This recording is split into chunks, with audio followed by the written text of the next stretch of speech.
मेरा यहाँ पे स्टार्टिंग, अगर इफ आई कॉल तो it was via Google Meet के जरिए मैं यहाँ पे आई। और उसके बाद कुछ जो कमेंट्स रहते हैं वो I have gone through and I find it 4 to 5 rating. then I think like I find this good to join, and I just come here to have a check very first general demo class. And I think within 2 to 3 demo class, I decided to join this to have my guidance and a mentorship via Rakesh sir.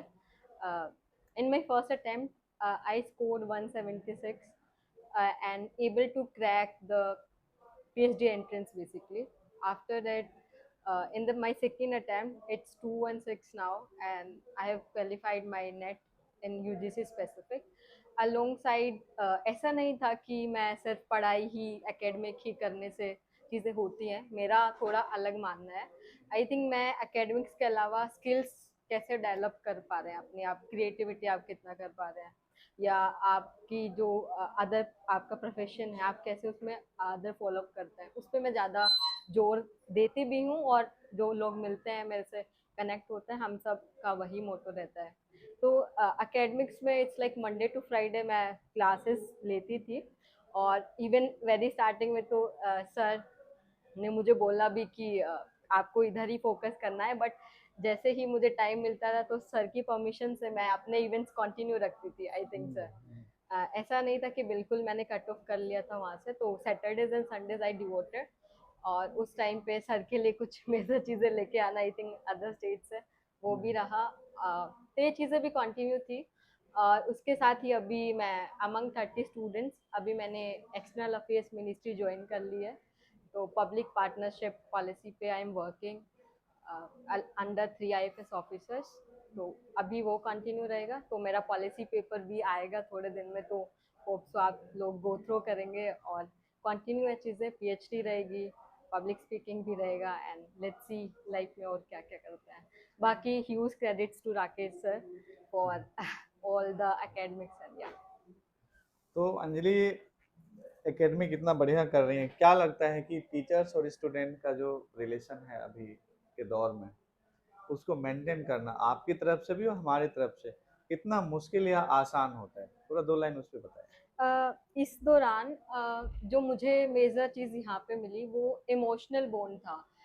कहीं भी आप coaching join करते हैं ना, तो आपका रहता है कि आप जाते हैं मॉर्निंग एंड इवनिंग में आप वापस लौट के आ रहे हैं।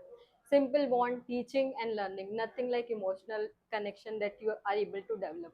बट यहाँ पे under Rakesh sir guidance I think वो इमोशनल बॉन्ड कहीं ना कहीं था। हम जैसे बच्चे जो basically hails from Haryana Sonipat, तो होता है कि कहीं ना कहीं आप फैमिली से दूर होते हो। और आपकी जो बात हो रही है इवनिंग में भी 40 और 10 मिनट्स 20 मिनट्स, तो उसमें you are not able to tell them कि आपके सराउंडिंग्स में आप कैसा फील कर रहे हैं। रोज का रिजल्ट आपके लिए मैटर करता है।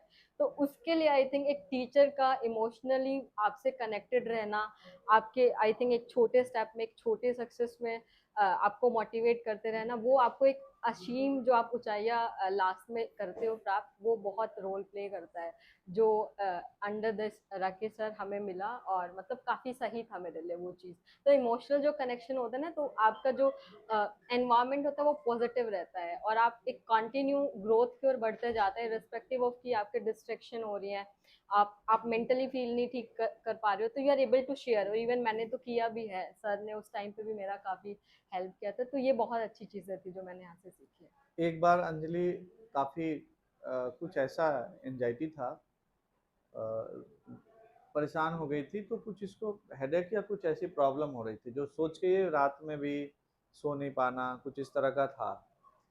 तो मुश्किल था कि सर मैं मतलब पढ़ ही नहीं पा रही हूँ।